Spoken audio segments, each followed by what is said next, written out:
Come into our house of hope and love, of peace and justice, of wholeness and healing.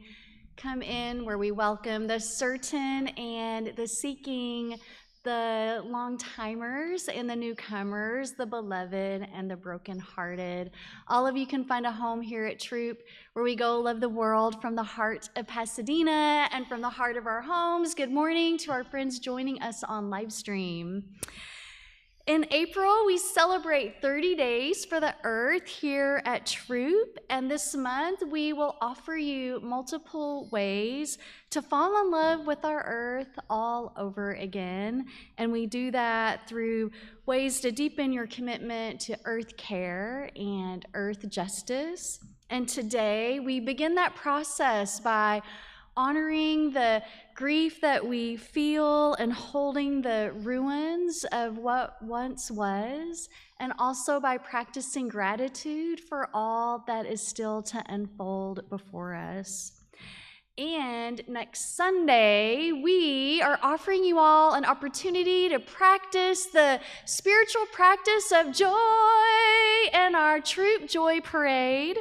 You'll have a chance next week to make signs that note your joyful support of people and groups and places that you love and support and cherish. And after worship, we'll take ourselves and our signs and our joy out to the intersection of Del Mar and Los Robles. Our friend Jack and Maggie will be heading the parade, I suppose. Maybe you'll be our Grand Marshal. Just like the Rose Parade, we have our own Throop Grand Marshal. And in this time of so much, Jack and others really wanted a chance for us to just be able to practice joy and to show that to the community, to fill up our hearts and spirits with that, and thank you. If you're new to Throop, we love to stay in touch.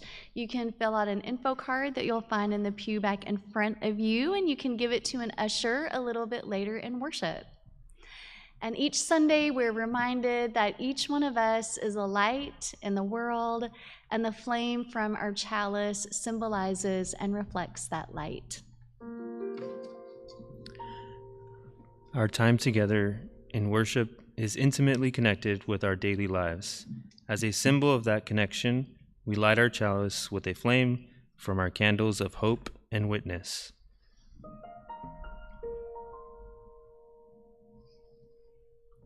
Our world is so varied and beautiful. In it, we find unrest and ruins, possibility and hope. Seek wisdom wherever it is to be found, and may we discover multiple ways to say our yes to life and love. We light a second candle to honor the people and ancestors whose lands we now occupy. The land under and around Throop is the unceded land of the Gabrielino Tongva Band of Mission Indian people. May this knowledge and awareness lead us into dismantling systems of supremacies and oppressions. We light a third candle symbolizing our watershed, the Arroyo Seco. May their waters continue to nourish life in our communities. We take a moment of silence, holding all of these in our hearts. We continue welcoming the morning and each other with our opening hymn. It's number 1000 in the teal hymnal, Morning Has Come. And I invite you to rise and sing out as body and spirit allow, number 1000.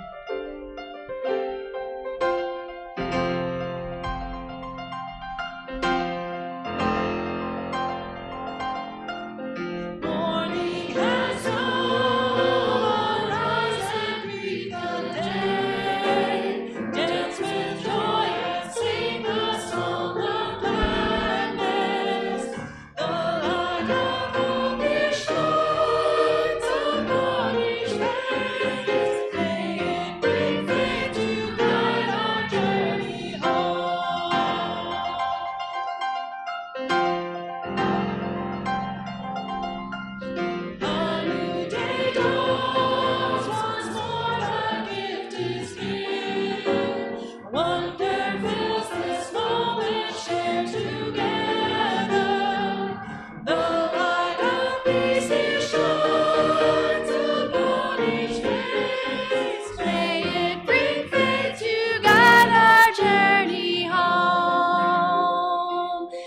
moment, turn to your neighbor and welcome them into worship.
This month, as part of a spiritual practice for our 30 days for the earth, my invitation for you this month is to find ways to awaken to the beauty of earth. We try to satisfy our thirst for a meaningful life with so many distractions and addictions. But when we can begin to truly see the world and appreciate it in all of its complexity, that's when that thirst can begin to be quenched. A tree is scorched by a fire, and yet new shoots spring up. A crack in a sidewalk reveals that there were seeds underneath it all along. Paying attention to this resilient beauty can draw us back to our own vitality and the promise that even for us, that out of the ruins and out of the brokenness, we too can reach defiantly and assuredly for new life. And it is with that sense of possibility that we say together our true promise to our planet, and the words for that are in your order of worship. As members of the family of living beings on earth, we are guided by the Unitarian Universalist principle of respect for the interdependent web of all existence of which we are a part. With hearts filled with love for it, eyes nurtured by its beauty, and minds ruminating on ways to protect its sacred and scarce resources, we promise to nurture the well-being of all life and of the planet itself. It's probably hard to see way back there in the back or on the live stream, but in my hand I am holding a broken piece of pottery.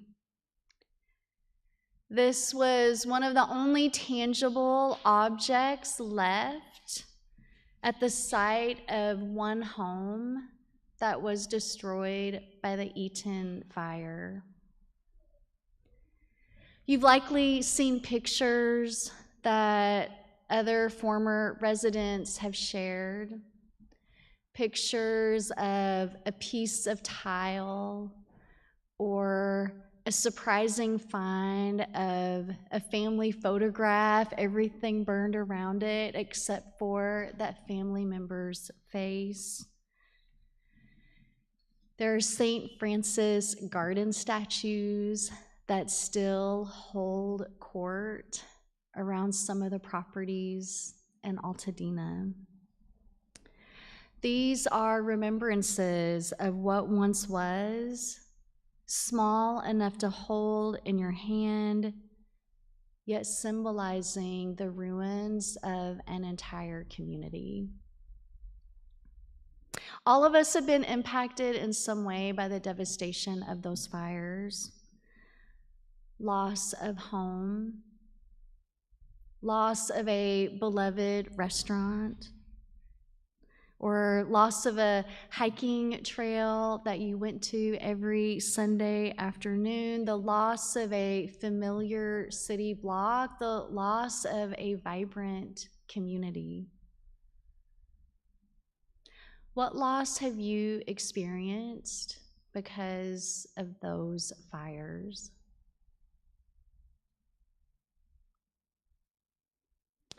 Before us are the remnants of the buckwheat bush that once was out on our Throop patio. And it was ripped out of the ground due to the winds of that fierce storm that night of the fires. Rachel and Paula, I think it was, saved it, kept it, knowing that it would have a role at some point in our Throop community life as we continue to hold all the loss of that devastating event. And you see it today transformed, changed, due to our own in-house artist, Jen, who breathed new life into these branches with flower art. In a moment, you'll be invited to come forward and on a strip of ribbon to write one or more of the losses you experienced because of the fires. And after you write it on this piece of ribbon, I will ask you to hold the ruins and loss in your hand for just a moment. to have a tactile connection between that feeling and your body, your hands. And then you might even choose to touch your heart. And then we're asking you to attach it, and you'll have some help with that, to the lower part of our buckwheat branch. They'll be placed there, dangling down, almost like roots, reminding us of what we lost and grounding us in what we love.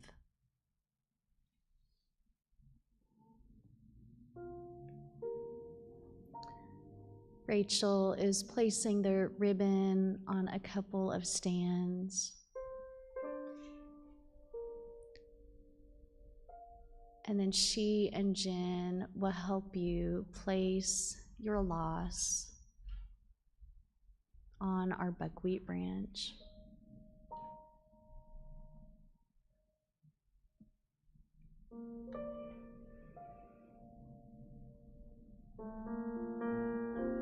And in no hurry, only as you feel ready, we'll invite you to come down in this ritual of holding the ruins.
What we lost is nestled so closely to the branches that symbolize flowering and new growth. And may these memories of what we lost root us in all that we love, root us in our commitment to heal and bring peace to our earth and to each other. Our loss and hope branch will be out in the sanctuary for the entire month of April. And I encourage you before or after worship to take a stop at it, to note what has been named as loss, and then also tiny flecks of gold that are in the heart and center of each flower. Each Sunday at Throop, our young people have a Kids Dig In program where they too explore ways to bring peace and healing to earth and each other. We have a practice of singing them into that program, and the words are in the order of worship.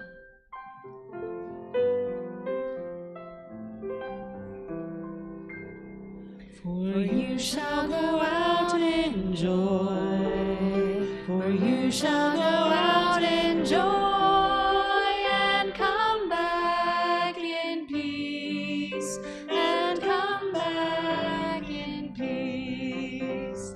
For you shall go out in joy, for you shall go out in joy, and come back in peace, and come back in peace. Blessed be.